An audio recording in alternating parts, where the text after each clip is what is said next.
Assalamualaikum warahmatullahi wabarakatuh. Perkenalkan, nama saya Mimi Vidyasari, NPM E1B021064. Saya dari Prodi Kehutanan Fakultas Pertanian. Dosen pembimbing Pak Wisman, MPD. Di sini saya ingin membuat tugas bahasa Indonesia, yaitu video presentasi, membahas tentang pidato dan presentasi ilmiah.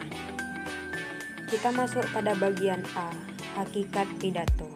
Pidato adalah suatu ucapan dengan susunan yang baik untuk disampaikan kepada orang banyak. Contoh pidato yaitu seperti pidato kenegaraan, pidato menyambut hari besar, pidato pembangkit semangat, pidato sambutan acara atau event, dan lain sebagainya. Pidato yang baik dapat memberikan suatu pesan positif bagi orang-orang yang mendengarkan pidato tersebut. Kemampuan berpidato atau berbicara yang baik di depan publik atau umum dapat membantu untuk mencapai jenjang karir yang baik.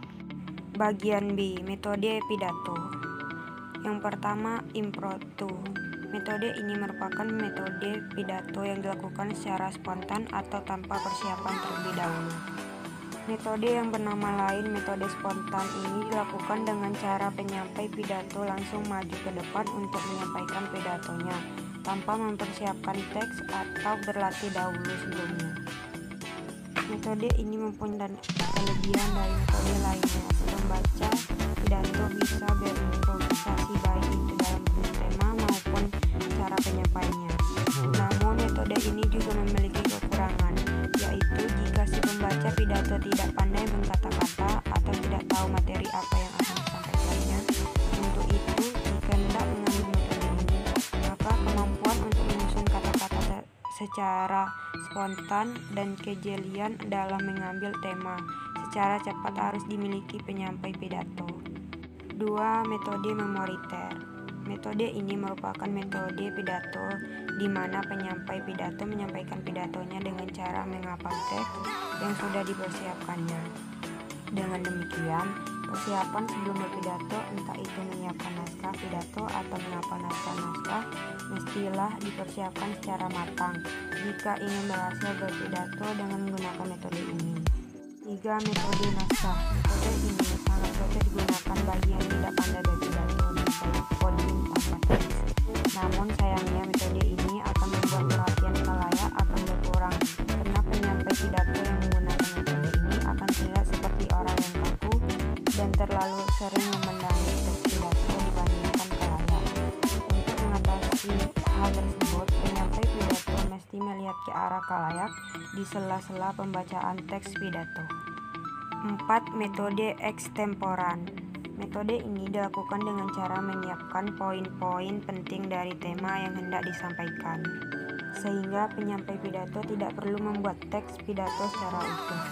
Jika ingin sukses menggunakan metode ini, penyampai pidato harus pandai mengembangkan tiap-tiap poin yang telah disiapkan sebelumnya. Jika tidak, maka penyampai pidato akan terkesan seperti orang yang kikuk dan kurang persiapan dalam berpidato. Bagian C, jenis pidato. Pidato mempunyai 6 jenis. Pertama, pidato pembukaan. 2. Pidato pencerahan. 3. Pidato sambutan. 4. Pidato peresmian. 5. Pidato pertanggungjawaban. 6. Pidato laporan. D. Etika dalam berpidato. Hal yang tak kalah penting harus kita ketahui sebelum berpidato adalah etika berpidato. Dalam berpidato, tentu sebisanya kita harus dapat beradaptasi serta membedakan siapa yang menjadi audiens kita saat berpidato. Berikut beberapa etika dalam berpidato yang harus kita perhatikan. 1. Etika berpidato di depan umum, yaitu mengenakan pakaian yang sesuai dengan suasana pertemuan rapi, bersih, dan sopan. Menyiapkan beberapa humor segar dalam pidato. Gunakan kata-kata sopan, halus, dan sederhana. Sebagai kata penutup, jangan lupa mengucapkan maaf bila terdapat tutur kata yang kurang berkenan, dan lain-lain. 2. Etika berpidato di depan pejabat, yaitu menghilangkan rasa rendah diri. Jangan tampil seolah-olah menggurui, sikap lebih tahu, dan lain-lain.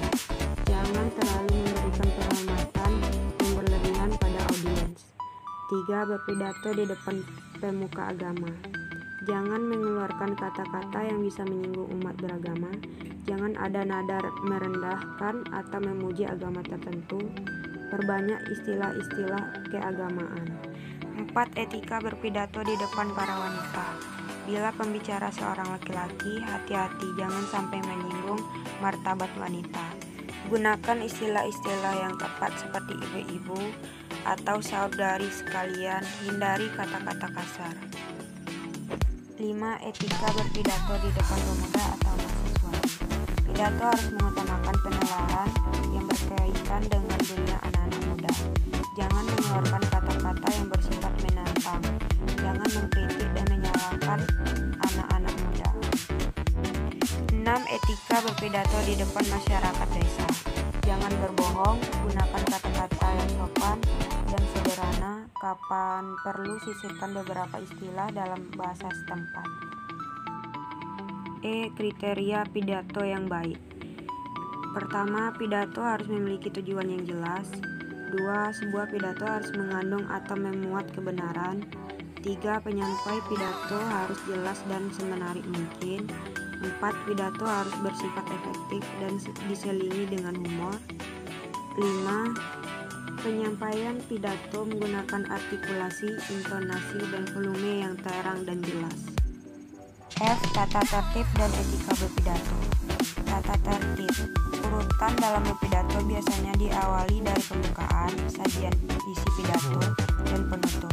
Pembukaan berisi sapaan kepada pihak-pihak yang telah diundang dan hadir dalam acara atau kegiatan tersebut. Sajian isi pidato merupakan hasil dari penjabaran gagasan pokok-pokok yang akan disampaikan pada saat berpidato. Sajian isi perlu diperinci sesuai dengan kondisi waktu yang disediakan. Penutup pidato berisi tentang penyelenggaraan kembali dari gagasan yang telah disampaikan, harapan dan ucapan terima kasih kepada para pendengar atau partisipasinya. G. Penulisan naskah pidato. 1. Menentukan tema. 2. Menentukan waktu pidato. 3. Susun kerangka pidato. Macam-macam kerangka. A. Susun kerangka pidato. B. Pendahuluan. C. Isi pokok. D. Simpulan. E. Harapan-harapan. F. Penutup. Dan 4. Mengembangkan kerangka. H. Penyuntingan naskah pidato. Yang dimaksud dengan menyunting naskah pidato adalah memeriksa dan memperbaiki kesalahan yang terdapat dalam naskah pidato. Beberapa kesalahan yang harus diperhatikan antara lain mencakup kesalahan bahasa, struktur, informasi atau data, tata bahasa, dan beragam unsur pidato lainnya. Menyunting naskah pidato haruslah dilakukan sebelum pidato disampaikan. Selain itu, perlu juga bahwa hasil penyuntingan haruslah menghasilkan pidato yang efektif dan tidak bertele-tele. 1. Bahasa. Penyuntingan bahasa mengandung beberapa aspek, yaitu aspek EYD, tata bahasa atau formal, diksi yang digunakan, tata bahasa, dan struktur kalimat. 2. Isi. Penyuntingan isi biasanya memperhatikan dua hal, seperti urutan penyajian atau sesuai tidaknya dengan naskah pidato secara umum, dan kelengkapan isi. Naskah pidato perlu disunting pada bagian isi agar isi dalam pidato tidak bertele-tele. 3. Penelaran. Pidato perlu disunting pada bagian penelaran agar maksud pidato dapat diterima jelas oleh pendengar. I. Penyempurnaan naskah pidato. Penyempurnaan aspek bahasa dapat dilakukan dengan cara mengganti kosakata yang lebih tepat serta menyempurnakan beberapa kalimat dengan memperbaiki struktur dan gagasannya. Penyempurnaan paragraf dengan memperbaiki koherensi serta koherensi paragraf. Penambahan kalimat. Penyempurnaan kalimat maupun menghilangkan suatu kalimat perlu untuk dilakukan. J. Penyampaian pidato. Membaca naskah pidato yang sebelumnya telah disiapkan. Namun menyampaikan pidato bukan hanya sekedar membaca naskah pidato itu saja. Alangkah baiknya perlu juga untuk menghidupkannya, menghangatkan suasana dan menciptakan interaksi kepada para pendengar. Bagian K, vokal, tempo, dinamik, dan suara. Keberhasilan sebuah pidato banyak bergantung pada penguasaan orang yang berpidato terhadap tempo, dinamik, dan warna suara. Tempo dapat diartikan cepat lambatnya pengucapan, tidak berbicara terlalu cepat atau sebaliknya. Dinamik berkaitan dengan keras lembutnya suara. Warna suara adalah kaitan antara kata yang diucapkan dengan suasana hati. Misalnya, suasana gembira, sendu, sedih, atau kimat sesuai dengan tujuan mata acara yang ditetapkan. Hakikat presentasi ilmiah. 1. Presentasi adalah penyajian karya tulis atau ilmiah seseorang di depan forum, undangan, atau peserta atau suatu kegiatan berbicara di depan publik, audiens, hadirin dalam rangka mengajukan suatu ide untuk mendapatkan pemahaman, kesepakatan bersama. Presentasi merupakan jenis keterampilan berbicara di depan umum atau public speaking yang memiliki arti kemampuan seseorang berbicara di depan orang banyak. 2. Presentasi juga dapat diartikan sebagai bentuk komunikasi. Tata tertib dan etika presentasi ilmiah. Presentasi ilmiah akan berhasil jika penyaji menaati tata cara yang lazim. 1. Penyaji perlu memberikan informasi kepada peserta secara memadai. 2. Penyaji menyampaikan bahan dalam waktu yang tersedia. 3. Penyaji menaati etika yang berlaku di forum ilmiah. Seseorang moderator juga harus menaati jadwal atau waktu yang telah ditentukan. 1. Moderator sebisanya tidak terlalu banyak mengambil waktu untuk berkomentar yang tidak fungsional. 2. Moderator harus mengatur waktu yang digunakan oleh semua pihak, baik penyaji maupun peserta. Penyiapan bahan presentasi. 1. Pilih desain atau template slide yang relevan dengan bidang atau materi yang akan disampaikan. 2. Cantumkan identitas presenter seperlunya. 3. Slideshow yang sederhana, tidak terlalu ramai. 4. Tuliskan garis-garis besar materi yang akan disampaikan. 5. Tuliskan materi secara singkat, padat, dan jelas. 6. Perhatikan jenis, ukuran, dan warna huruf yang digunakan. 7. Gunakan kombinasi warna huruf yang kontras dengan latar. 8. Berikan tanda khusus pada kalimat yang penting. 9. Tampilan tabel dan grafik masih terbaca oleh audiens. 10. Sertakan gambar atau foto yang relevan. 11. Pastikan hyperlink berfungsi dengan baik. 12. Background suara relevan dan tidak mengganggu penyampai materi. Dan terakhir 13. Sampaikan ucapan terima kasih. Baiklah, itulah yang dapat saya sampaikan tentang pidato dan presentasi ilmiah. Sekian dan terima kasih. Wassalamualaikum warahmatullahi wabarakatuh.